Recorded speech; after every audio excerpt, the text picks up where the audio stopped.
Hello, ladies and gentlemen. My name is Brad, and welcome back to Screamin' Pirate EDC. Today, we have a Plunder plank full review of the Giantmouse GM8 and the Giantmouse GMP8, the Pirate 8. But before we get into the knives, let's have a little bit of consistency. This is the Jekyll and Hyde mug from Death Wish Coffee. Very, very cool. I think it might be the only mug with a medallion like this on each side. Super cool stuff, guys. Next up, the wallet is going to be from Urban EDC. The pry is going to be the Mini Fulcrum, and the pin is the Fisher Space Pin. Very cool stuff, guys. After that, we have the Shank Sharpeners Union 2019 Challenge Coin. Got this from Blade Show 2019. Very, very cool stuff, guys. After that, we have the Kraken Hank. This is from Renegade EDC. Very cool stuff. Again, guys, all of these items are in a link in the description. It goes to a Google Doc, a Google Sheets, as it were, and I have links in there to all of these items so you can see where I purchased them from. All right, let me set that off to the side and break out the knives. So we have the Giantmouse GM8 on top and the GMP8 on the bottom. When you guys take a nice good look at those two, very subtle differences, but very, very cool. So let's go ahead, head down to the tabletop, and take a closer look at these two knives and do some size comparisons, and we'll have a verdict at the end.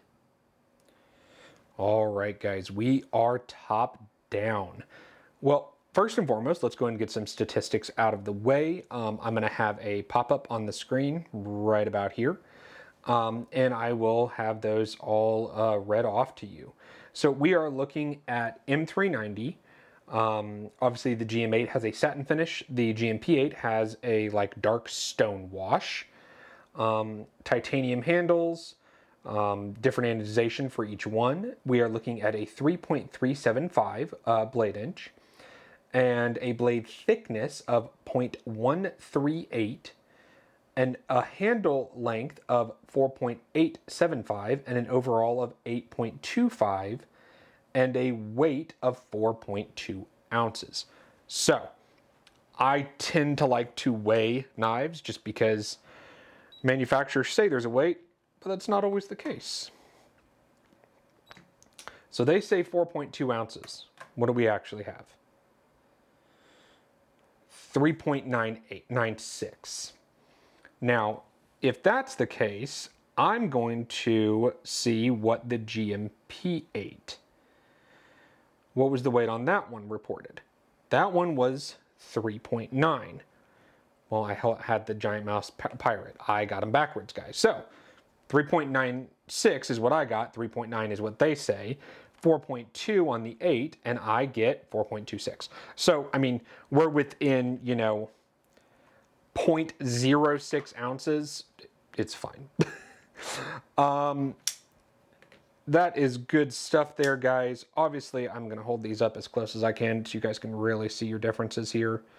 Satin versus stonewash, gold versus a blue. And then your micarta inlay. Really let you guys see that anodization there.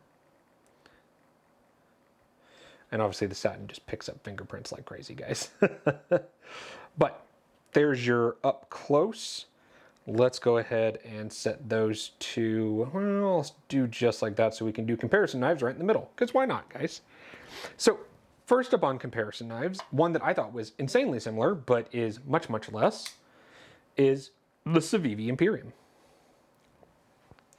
So very similar, obviously different deployment methods, etc.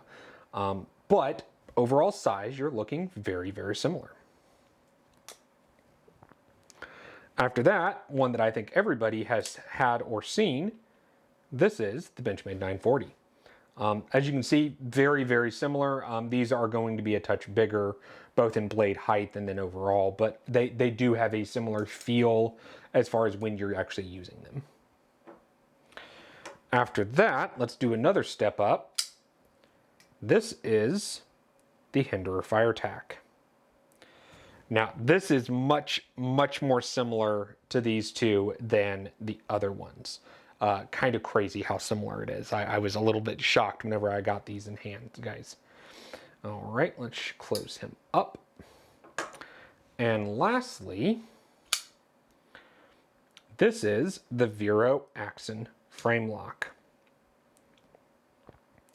So there you go, guys. Just wanted you guys to get a good idea of what you're looking at size-wise, and you know, generally what you can expect if you are looking for one of these.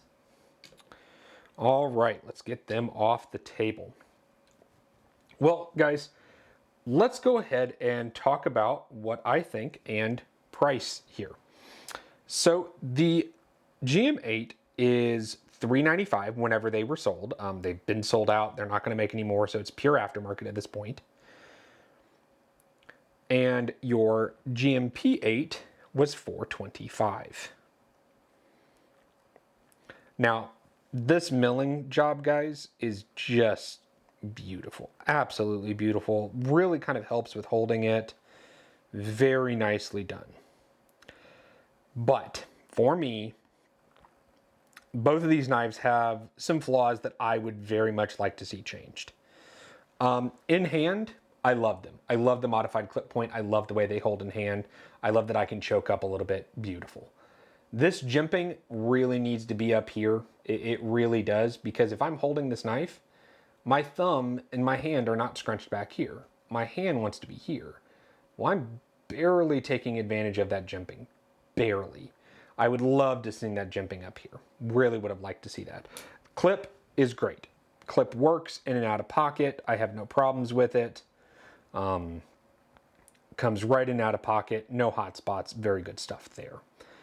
Now, I talked about this in the unboxing, and I'll talk about it again.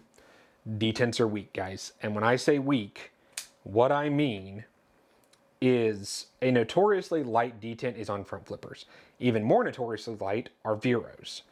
So like when I say light, guys, I can literally hold it right here, shake, and the knife comes open. That's a light detent. It just is. But if I put my thumb on it and I push,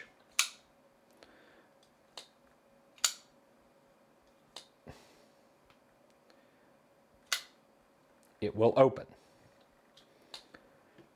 Set him down. On these, sometimes I get lucky, guys. Yeah, see, I'm really giving that. But if I thumb flick, oh, yeah, that's barely locking.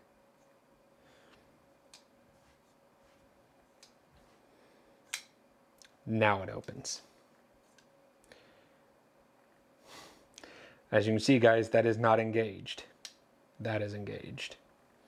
Also, unlocking the full tie one, I have no idea why it's so stiff. But I can regularly fail that one. The Pirate is a little bit better. I'm not quite sure why. But, yeah. This one, I can open more reliably. And I'm not sure if it's just been played with more and the track is you know, kind of grooved in or what. But the differences in detent between these two is like two totally different knives. It's kind of wacky to me. Again, guys, design is great. Chamfering is great. I love the millwork. I love the blade. The detent is what I would expect from a knife. I would say a quarter of this price. We're talking like $100. I would expect that. At $400, this detent is not, it's not good. To be very straight out with you guys. It is not something that I would expect from a $400 knife. I think that they have some serious introspection to do if they think that's a good detent. But design, ergonomics, all of that, fantastic. Compared to other knives, I really like them in and out of the pocket. They feel really great. They work really well. But I know you guys are already hearing it in my voice, but let's go ahead and head back up top for that final verdict. All right, guys, we are back up top. So you saw some specs, some size comparisons, and got some of my thoughts after having these Giantmouse for a couple of weeks. Now, again, I have not used these knives. I have not disassembled them. They do not belong to me. They belong to a very kind follower, Diesel. I will have a link in the description to his Instagram. But with that being said, guys, these knives, I love the look. I almost bought one. I love the pirate version. I just think it's super cool. But both of these, for me, are going to walk the plank. Reason being, detent. It can be the best knife in the world, but if the detent is terrible, I'm more of a fidgeter with my knives, guys, if you can't tell. And I'm an Amazon box warrior. Like, guys, I just am. And so if I'm fidgeting with my knives, I like the detent to be nice and crisp. And if I'm going to pay $400, that's what I really like. But design-wise, I'm in love with these. I think they're phenomenal. But detent-wise, they really kind of kill me. It just is what it is, and to each their own. But I really wish these detents were better. With that being said, go ahead and subscribe, comment, like. Don't forget, stickers are available. $1.50 a piece. And you know what, guys? I'll catch you on the